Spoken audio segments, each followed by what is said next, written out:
Queridos, nós vamos abrir a palavra de Deus para a nossa meditação no livro de Gênesis.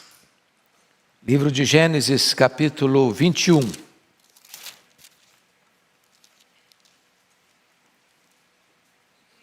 Faremos a leitura até o verso 21, de 1 a 21. Lido o texto, mantenha a sua Bíblia aberta, por favor. Visitou o Senhor a Sara, como lhe dissera, e o Senhor cumpriu o que lhe havia prometido. Sara concebeu e deu à luz um filho, a Abraão, na sua velhice, no tempo determinado de que Deus lhe falara. Ao filho que lhe nasceu, que Sara lhe dera à luz, pôs Abraão o nome de Isaque. Abraão circuncidou a seu filho Isaque quando este era de 8 anos, ou melhor, de 8 dias, segundo Deus lhe havia ordenado. Tinha Abraão 100 anos quando lhe nasceu Isaque, seu filho. E disse Sara: Deus me deu motivo de riso, e todo aquele que ouvir isso vai rir-se juntamente comigo. E acrescentou: quem teria dito a Abraão que Sara amamentaria um filho? Pois na sua velhice lhe dei um filho. Isaque cresceu e foi desmamado.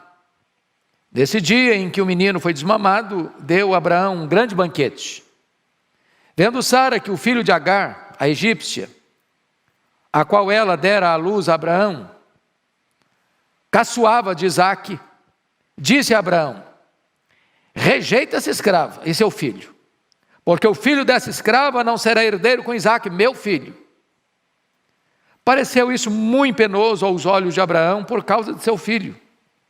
Disse, porém, Deus a Abraão: não te pareça isso mal por causa do moço e por causa da tua serva. Atende a Sara em tudo o que ela te disser, porque por Isaque será chamada a tua descendência. Mas também do filho da serva farei uma grande nação, por ser ele teu descendente. Levantou-se, pois, Abraão de madrugada, tomou o pão e um odre de água, pô-los às costas de Agar, deu-lhe o menino e a despediu. Ela saiu andando errante pelo deserto de Berseba. Tendo-se acabado a água do odre, colocou ela o menino debaixo de um dos arbustos e, afastando-se, foi sentar-se defronte à distância de um tiro de arco, cerca de 100 metros. Porque dizia: assim não verei morrer o menino. E, sentando-se em frente dele, levantou a voz e chorou. Deus, porém, ouviu a voz do menino. E o anjo de Deus chamou do céu a Agar e lhe disse: que tens, Agar? Não temas, porque Deus ouviu a voz do menino daí onde está. Ergue-te, levanta o rapaz, segura-o pela mão, porque eu farei dele um grande povo. Abrindo-lhe Deus os olhos, viu ela um poço de água. E indo a ele, encheu de água o odre e deu de beber ao rapaz. Deus estava com o rapaz, que cresceu, habitou no deserto e se tornou flecheiro. Habitou no deserto de Parã, e sua mãe o casou com uma mulher da terra do Egito. Eu gostaria de meditar com vocês sobre o seguinte tema: calma, calma, vai dar tudo certo. Esse texto é uma caminhada de alegria e de lágrimas, como via de regra é a caminhada da vida. A história de Abraão, ela é muito empolgante. Ele morava em Ur dos Caldeus, a capital da Caldeia, uma grande cidade, era a capital, mas uma cidade idólatra. E a família de Abraão adorava os deuses pagãos. Seu pai Terá teve 3 filhos, Naor, Harã e Abraão. Naquela época os casamentos eram consanguíneos. E Abraão casou-se com Sarai, que nós chamamos de Sara. Sara era filha do pai de Abraão, era meia-irmã.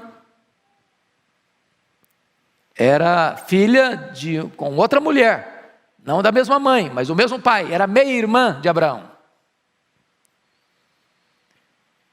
E diz a Bíblia que ainda em Harã, ou melhor, ainda em Ur dos Caldeus, o filho Harã morreu, quando o pai ainda era vivo, o pai Terá. E eles saem então de Ur, do sul da Mesopotâmia, e vão morar em Harã, no norte da Mesopotâmia. Então Deus disse para Abraão: sai da tua terra, do meio da tua parentela, e vai para uma terra que eu te mostrarei. Abraão tinha nesse tempo 75 anos de idade. Sarai tinha 65 anos de idade. E eu não sei o que você pensaria dessa ideia de sair para um lugar que você não sabe onde é. E a Bíblia informa que Sarai era estéril. Mas logo na saída Deus havia prometido: olha, eu vou fazer de você uma grande nação. Através de você eu vou abençoar todas as famílias da terra. E mais tarde Deus disse para ele que a descendência dele seria como o pó da terra. E depois disse que seria como as estrelas do mar, como as estrelas do céu. Mas os anos se passaram. E Abraão está com 85 anos, 10 anos depois. Eles já tinham tido peripécias. Por exemplo, desceram ao Egito num tempo de fome e Abraão mentiu dizendo que Sara era sua mulher. Eu imagino que Sara devia ser uma mulher muito bonita, porque ela devia ter mais de 65 anos quando desceu ao Egito, e a Bíblia diz que ela era extremamente formosa. Era de parar o trânsito. E o Abraão pensou: se eu falar que essa mulher é minha mulher, eles vão me matar para ficar com ela. Vão levar para o harém de Herodes, o harém de Faraó. Mentiu, combinaram. E de fato a Sarai foi parar lá no harém de Faraó. Por causa disso, diz a Bíblia que o Faraó acumulou Abraão de bens, muitos bens: ouro, prata, ovelhas, bois, camelos, servos, servas. E aí Deus pesou a mão na casa do Faraó, trouxe maldição para a família dele. O Faraó foi procurar o Abraão, deu uma bronca nele, e descobriu a verdade, expulsou Abraão da terra deles. Mas Abraão foi levando muitos bens, escravos e escravas. Agora está Abraão com 85 anos, 10 anos depois. Diz a Bíblia que a Sara chamou Abraão no canto e disse: olha, Abraão, o que Deus prometeu está difícil de se cumprir. Já estou velha, você também, não vai dar certo, eu sou estéril, a promessa não vai se cumprir mesmo. Então vamos fazer uma coisa, vamos dar uma mãozinha para Deus. Você vai pegar Agar, a minha escrava egípcia, vai coabitar com ela, e eu vou ser mãe desse menino, a descendência nossa virá por ele. O Abraão deixou de ser líder, o Abraão deixou de liderar sua mulher, concordou com ela no erro dela, e nasce então Ismael, uma espécie de barriga de aluguel, bebê de proveta. E agora os anos se passaram, e diz a Bíblia que agora Abraão está com 99 anos de idade, e Deus aparece para ele, diz: olha, eu vou cumprir minha promessa. O herdeiro não vai ser o Isaac, no Ismael não, vai ser Isaac, o filho da promessa. E quando Abraão tem 100 anos, Sara tem 90, nasce o Isaac. Imagina a festa, a alegria. E diz a Bíblia que agora, depois que o menino desmamou, e diz os estudiosos que naquela época se desmamava um menino com 3 anos de idade. E agora pensem comigo, se o Ismael nasceu quando Abraão tinha 86 anos, e o Isaac nasceu quando Abraão tinha 100, junta mais 3 de aleitamento, então significa que o Ismael tem 17 anos, quando o Isaac tem 3. A nossa cultura, nunca vi ninguém fazer uma grande festa quando o menino é desmamado. Você já viu? Eu não vi. Mas me parece que lá no Oriente é uma coisa costumeira. O certo é que no meio daquela festa, daquele grande banquete, com muita gente convidada, com muita celebração, A Sara, caminhando pelo meio dos convidados, flagra uma cena. Ela viu Ismael, com 17 anos de idade, zombando, a nossa versão diz que estava caçoando, mas a ideia aqui era de zombar de forma ferrenha, de forma dura, cáustica, consciente, do menino de 3. Aqui entra um cenário, irmãos, que eu gostaria que você e eu parássemos para pensar, porque esse texto tem um fator histórico e depois eu vou tratar do assunto teológico do texto. Mas vamos primeiro ao aspecto histórico. Tem horas que a tristeza, a lágrima brota no meio da festa, azé da festa.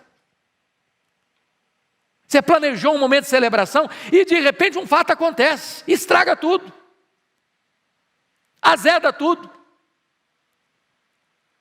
O Abraão que tira tempo na sua agenda sacrossanta para celebrar o comum, agora enfrenta um drama. A Sara fica tão irritada, ela fica tão nervosa, ela perde tanto equilíbrio, que ela chega para Abraão e diz assim: rejeita essa escrava, porque o filho dessa escrava não será herdeiro com meu filho Isaque. E aqui eu chamo a sua atenção para alguns pontos muito importantes nessa passagem.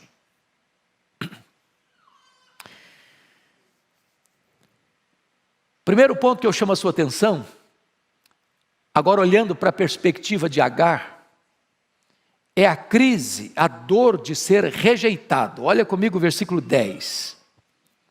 Rejeita essa escrava e seu filho, porque o filho dessa escrava não será herdeiro com Isaque, meu filho. E eu chamo a sua atenção para as 3 palavras. A primeira palavra é rejeita. Porque talvez não tenha um sentimento humano mais doloroso do que o sentimento da rejeição. Porque só é rejeitado quem um dia foi prezado.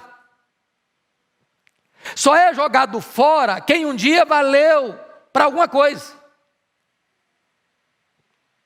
Só é considerado inútil e descartável quem um dia foi útil e importante.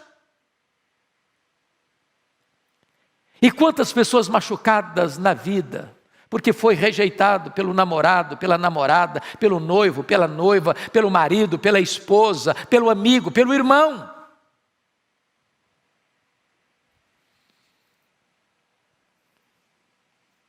A rejeição, meus irmãos, de certa forma, desarticula a nossa saúde psicológica, provoca uma espécie de desestabilização psicossomática.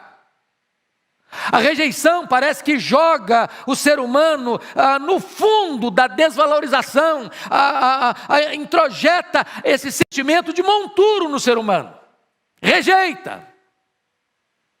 Mas chama atenção para a segunda palavrinha do texto. Vejam vocês aí a palavra rejeita essa. Quando a crise é tão grande que o ser tratado como um ser indefinido da história, rejeita essa. Agora Agar não tem nome, agora Agar não tem valor, agora Agar não tem identidade, agora Agar não é uma pessoa, é uma coisa, é um objeto, descartável. Rejeita essa escrava. E note mais, a Sara diz assim: rejeita essa escrava e rejeita também o seu filho.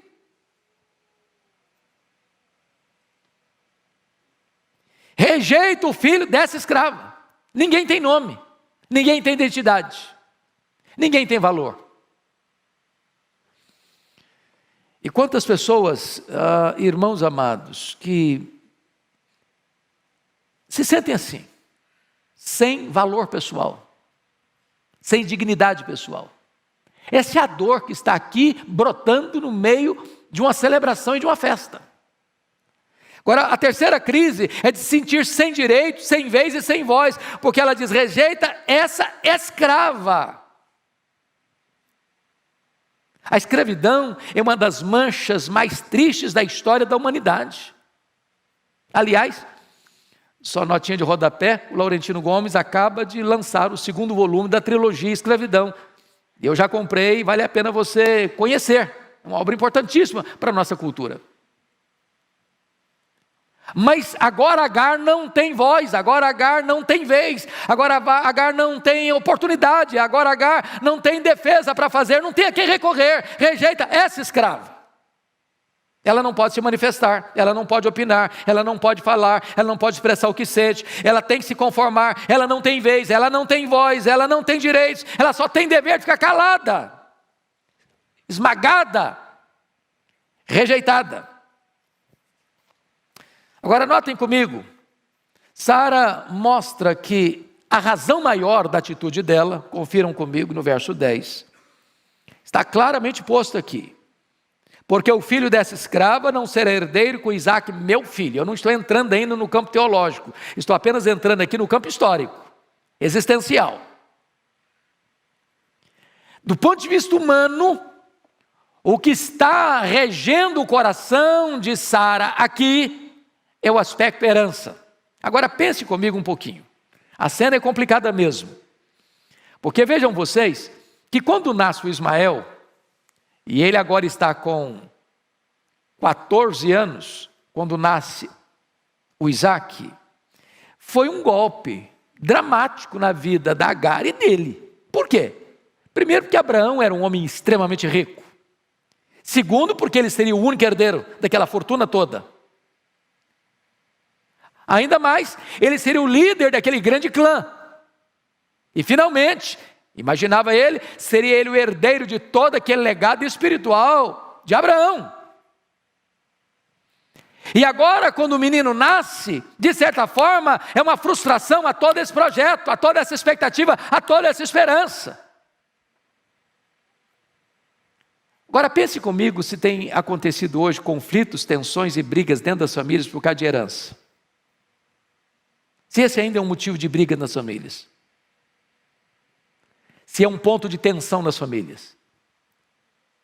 Agora, vamos avançar um pouco mais e ver que a crise, ela vai se estabelecendo por se sentir, de certa forma, sem rumo na caminhada da vida. Porque olha comigo agora, por gentileza, o versículo 14 do nosso texto. Então, olha aí, versículo 14. Levantou-se, pois, Abraão de madrugada, tomou o pão e um odre de água e pô-los às costas de Agar. Deu-lhe o menino e a despediu. Ela saiu andando errante pelo deserto de Berseba. Então veja comigo algumas coisas. Primeiro, ela saiu. Tem que ir embora. Não tem mais espaço. Não tem mais acolhida, não tem mais teto, não tem mais casa, não tem mais lar, não tem mais família. Ela tem que ir embora. Ela não tem herança. O que cabe a ela é um pedaço de pão e um odre de água. Para fazer uma jornada no deserto, o que é isso? Deserto não tem rio, deserto não tem córrego, deserto não tem fonte, deserto não tem água. Levar essa mulher para o deserto com um odre de água e um pedaço de pão é matriculá-la na escola da morte. Ela haverá uma sentença. E ela tem que sair. A crise é grande e ela então anda, diz a Bíblia, errante pelo deserto. Primeiramente, note você que andar errante é andar sem rumo, sem norte, para lugar nenhum. Para onde você vai? Estou errante. Se você está errante, cada passada que você dá para o erro, para lugar nenhum, para não chegar em lugar nenhum, sem destino. Mas andar errante já é gravíssimo, mas andar errante num deserto é pior ainda. Porque era o deserto de Berseba. É um deserto inóspito, de areias escaldantes, de montes cheios de pedregulhos, de rochedos. Era lavrar de fato a sentença de morte. E essa mulher então está andando errante pelo deserto. Mas mais, essa mulher está enfrentando outra crise. A crise de esperar o que só pode fazê-la se desesperar. Porque veja comigo, por favor, os versículos 15 e 16. Tendo-se acabado a água do odre, colocou ela o menino debaixo de um dos arbustos, e afastando-se, veja comigo, e afastando-se, foi sentar-se defronte, à distância de um tiro de arco, que representa 100 metros, porque dizia: assim não verei morrer o menino. E sentando-se em frente dele, levantou a voz e chorou. Meus irmãos, vamos pensar aqui algumas coisas. Primeiramente, o esgotamento de recursos humanos diante da necessidade imediata da permanência da vida. Porque quando você caminha por um deserto, a mais importante provisão que você precisa ter é o quê? Água. E eu fico imaginando, porque o odre muitas vezes era feito de couro, e às vezes o couro amolecia um pouco, ela espremendo aquele pedaço de couro do odre para sair a última gota, talvez para umedecer os lábios do menino, os pés já inchados, o calor escaldante, o sol implacável, as areias esbraseantes, um lugar que não tem direção, ela está errante, ela está caminhando sem rumo, sem direção, e de repente acaba a última gota d'água, é a sentença de morte. Então diz a Escritura, que ela bota o menino debaixo de um arbusto, se afasta 100 metros, e aquele local é a CTI, onde o filho dela vai dar os últimos suspiros e morrer. É o cenário final, é a crise fatal, é o desespero pleno. Ela perdeu tudo, ela perdeu o lar, ela perdeu o abrigo, ela perdeu o nome, ela perdeu o direito, ela perdeu a liberdade, ela perdeu o pão, ela perdeu a água, ela perdeu o teto, ela perdeu o sentido da vida, ela agora vai perder o filho. Você pode imaginar uma crise maior que essa? Mas veja comigo o verso 17. Agar experimenta a crise de esperar, o que faz desesperar, porque ela não consegue enxergar naquela situação a presença de Deus. Veja o 17 comigo. Deus, porém, ouviu a voz do menino, e o anjo de Deus chamou do céu Agar e lhe disse: que tens, Agar? Não temas, porque Deus ouviu a voz do menino daí onde está. Então, chama a sua atenção para esse ponto, meu amado irmão. Ela chora, mas ela não ora. Chorar sem orar é o último degrau do desespero. Tem hora que nós estamos encurralados de tal maneira por uma crise que a única coisa que conseguimos fazer é chorar.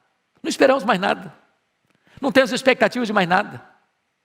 Não acreditamos que a situação vai ser revertida mais. Jogamos a toalha, desistimos, só choramos. Só entregamos os pontos. Eu fico olhando, por exemplo, o cenário de Pedro, naquela prisão de segurança máxima de Faraó. Ele estava lá, aguardando apenas terminar a festa para ser assassinado pelo cruel Herodes Agripa I. Mas diz a Bíblia que havia oração incessante a Deus em favor dele. Tem gente que desiste. Se você pega, por exemplo, a história do Eli, quando Deus falou para o Samuel, e o Eli falou: o que Deus falou para você, Samuel? Olha, a sua casa vai ser dizimada, vai ser destruída. Ele cruzou os braços, é isso mesmo. Aceitou passivamente a decretação da derrota. Eu esperava de Eli uma outra atitude. Meu Deus, me dá uma chance final, me ajude, Senhor. Eu não quero perder os meus filhos, eu não quero ver meus filhos morrendo. Meu Deus, me dá uma nova oportunidade. Ele se rendeu, ele se capitulou. A mesma situação do rei Ezequias. Quando o profeta Isaías disse para ele: olha, rei Ezequias, o seu coração se exaltou diante de Deus, então escuta isso aí, a Babilônia virá, e a Babilônia vai saquear tudo, e a Babilônia vai fazer os seus filhos cativos, e a Babilônia vai castrar os seus filhos, eles vão ser eunucos. E o Ezequias diz: boa esta palavra que tu disseste. Boa como?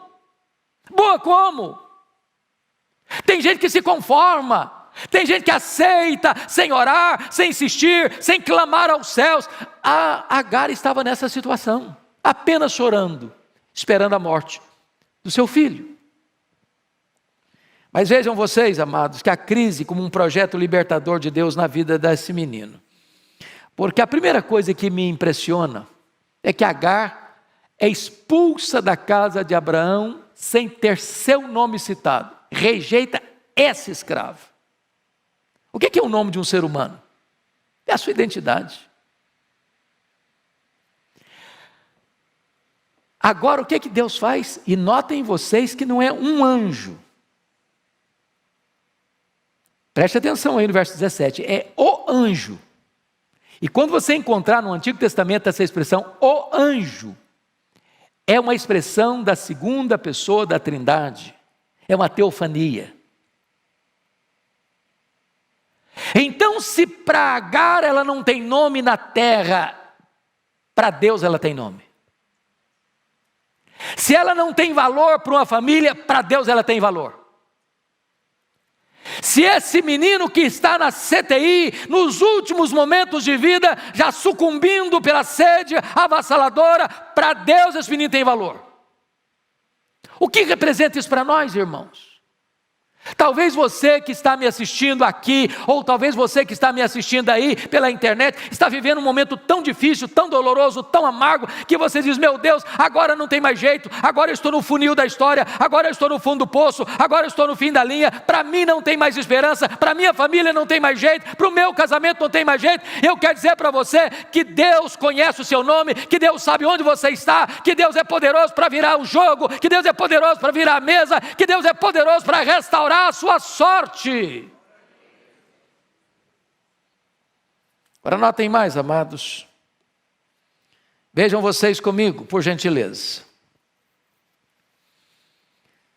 Que algumas coisas começam a acontecer. Primeiramente, Deus afasta de nós, na hora das nossas crises mais agudas, esse sentimento de monturo, de desprezo, de rejeição. Eu tenho certeza que no ministério de aconselhamento desta igreja, quantas pessoas já devem ter chegado ali com esses dramas? Pessoas que tiveram a rejeição no ventre, pessoas que foram rejeitadas ao nascer, pessoas que se sentem rejeitadas ainda hoje, depois de adultas. Pessoas que carregam feridas emocionais que nunca foram convenientemente tratadas, terapeutizadas. E hoje eu quero dizer a você, meu amado, que Deus está dizendo para você aqui, que você não é esse, você não é essa, você é alguém, você tem nome, você tem identidade, você tem valor, Deus se importa com você. Mas notem mais, notem mais. Este Deus faz uma pergunta para ela: que tens, Agar? Que tens, Agar? E eu gosto dessa expressão, porque o Senhor não está precisando ser informado. Quem está perguntando sabe que tem, o que está acontecendo com ela. O Senhor está querendo que ela tenha liberdade de falar. Porque a pior escravidão, irmãos, é a escravidão de não poder se expressar, de não ter liberdade de expressão, de você não falar o que sente, de você não poder abrir o coração, de você não poder destrancar os cadeados da alma, de você dizer, está doendo, ou você dizer, está doendo e ninguém se importa. O Senhor Deus está fazendo uma espécie de terapia divina com ela. Dizer, abra a boca, minha filha, destranque a alma, despeja o que está aí dentro, pode falar, eu estou aqui, eu vou ouvir você, eu me importo com você, eu sei quem é você, eu sei onde você está, eu sei o que você está vivendo. Abre o coração, joga para fora, mostra o que você está sentindo. Que tens, minha filha?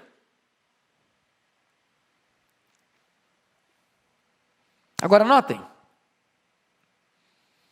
o nome de Agar é pronunciado num contexto de milagre, na solidão do deserto, pelo próprio Senhor pré-encarnado. Olha que coisa fantástica.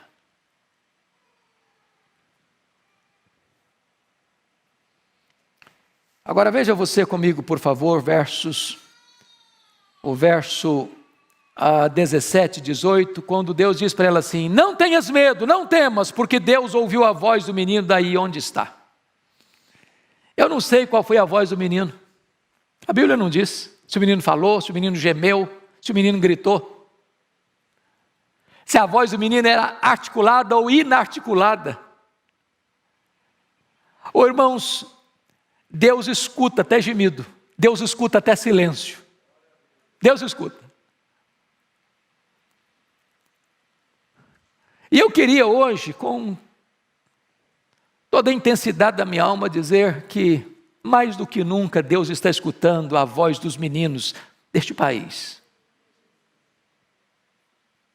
Eu não sei se você está vendo o que está acontecendo no Brasil, e isso não traz indignação à sua alma, repulsa o seu coração.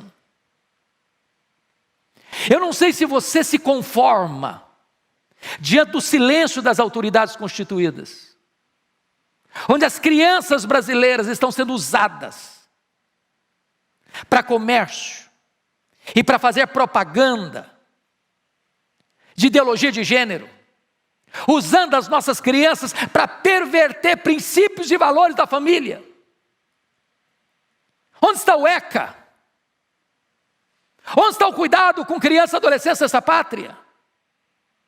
Onde são as autoridades que olham isso passivamente, ou aplaudem isso? Crianças sendo usadas para aquilo que vai desconstruir princípios e valores, induzindo crianças a práticas sexuais precoces e pervertidas. E podem ter certeza, meus irmãos, Deus não fica passivo lá nos céus diante de um abuso como este. Deus ouviu a voz do menino. Agora notem, Deus dá uma palavra para a mãe, Deus dá uma palavra para Agar. E notem comigo o verso 18, que Deus tem 3 afirmações para dizer para ela. Primeiro, ergue-te, ergue-te, toma posição, mulher, não entregue o seu filho, não abandone o seu filho, não desista do seu filho, não entregue o seu filho à morte, levanta, posição de firmeza, de combate, ergue-te. Tem muitos filhos, irmãos, que estão caminhando para a morte, porque os pais não se posicionam, porque os pais não tomam medida, porque os pais estão vendo e não fazem nada.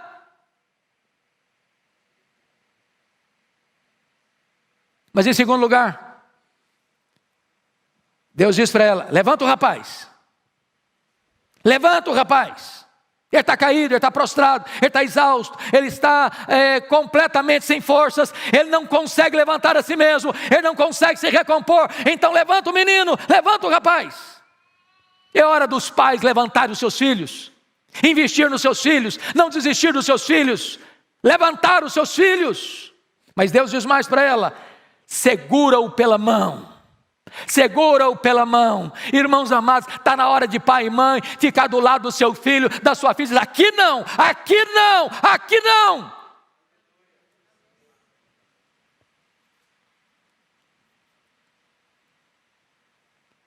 A igreja não pode se omitir, a igreja não pode se acovardar, a igreja não pode se silenciar. É hora de segurar os filhos pela mão, dizer, aqui é meu filho, eu vou cuidar dele, aqui o Estado não vai interferir, aqui a ideologia não vai interferir, aqui a palavra de Deus vai prevalecer.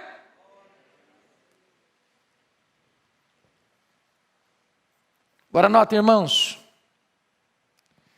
que Deus muda tudo na crise, porque providencia um escape milagroso para quem está falido de recursos. Veja o verso 19 comigo. Abrindo-lhe Deus os olhos, viu ela um poço de água, e indo a ele encheu de água o odre e deu de beber ao rapaz.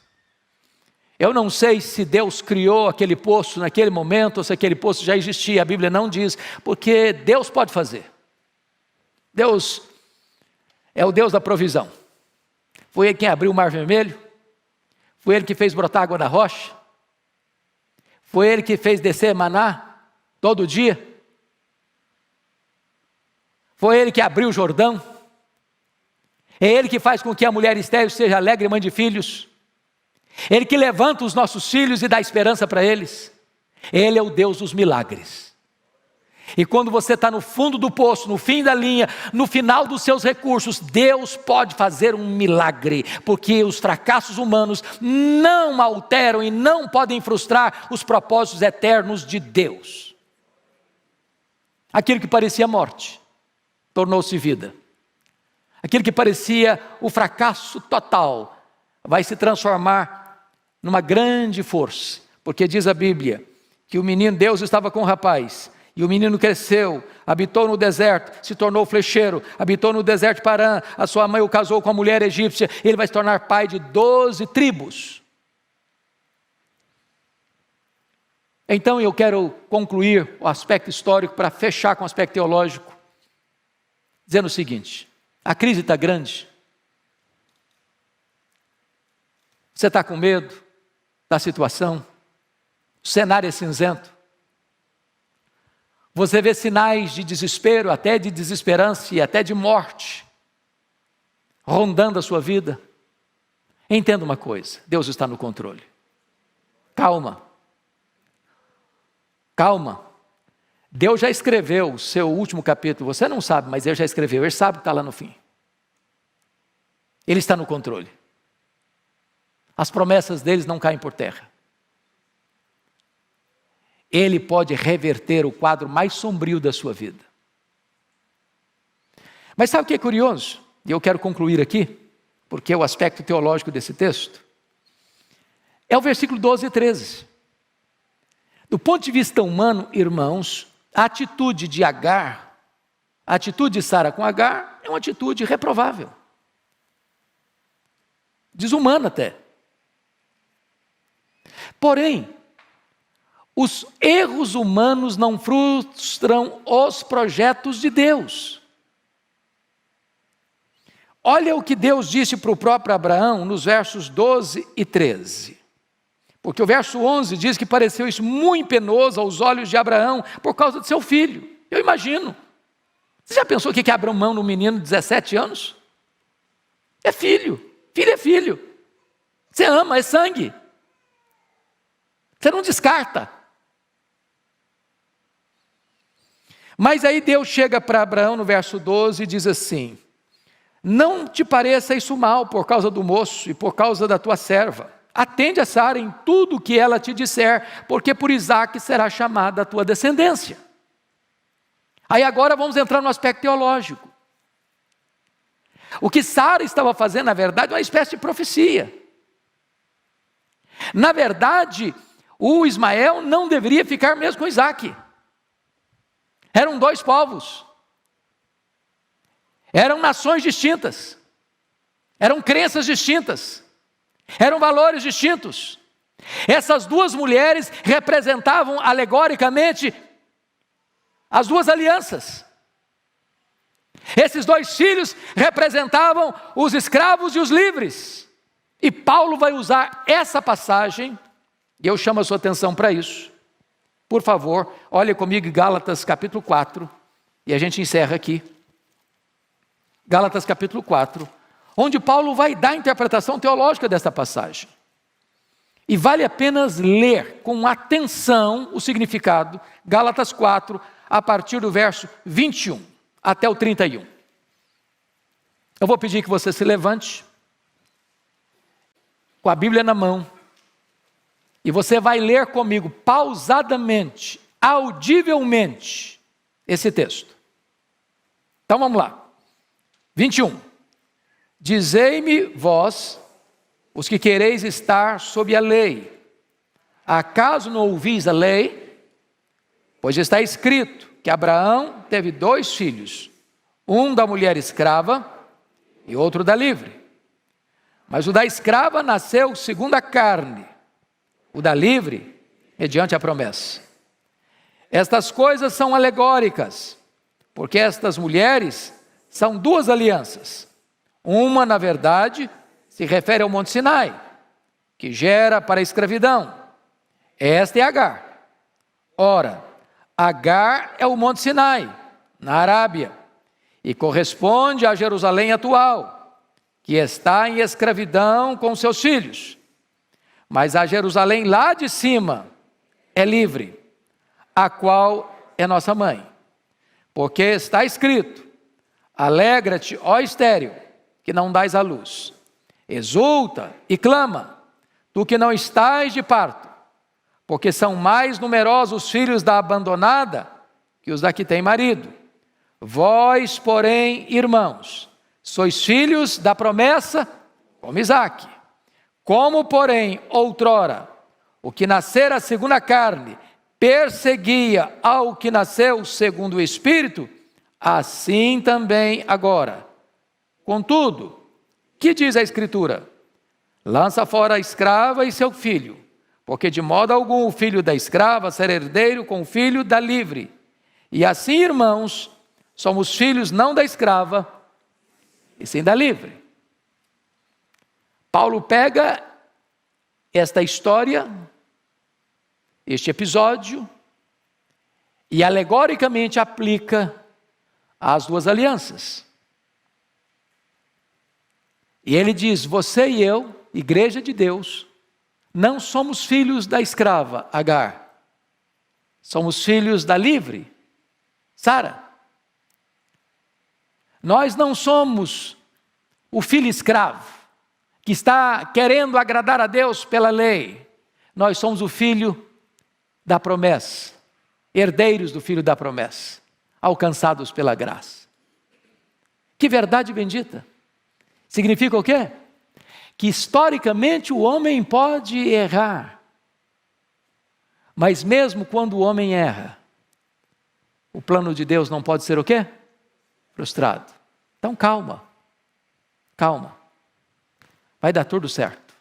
Deus continua no controle, Ele é Deus, e ninguém pode frustrar os seus desígnios. Que Deus nos ajude.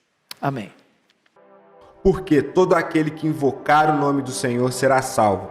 Como, pois, invocarão aquele em quem não creem? E como crerão naqueles de que não ouviram?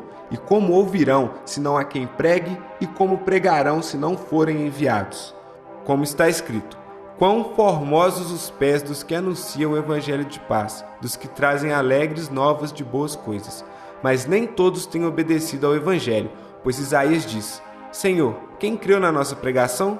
De sorte que a fé é pelo ouvir, e ouvir pela palavra de Deus. Romanos capítulo 10, versículo 13 ao 17.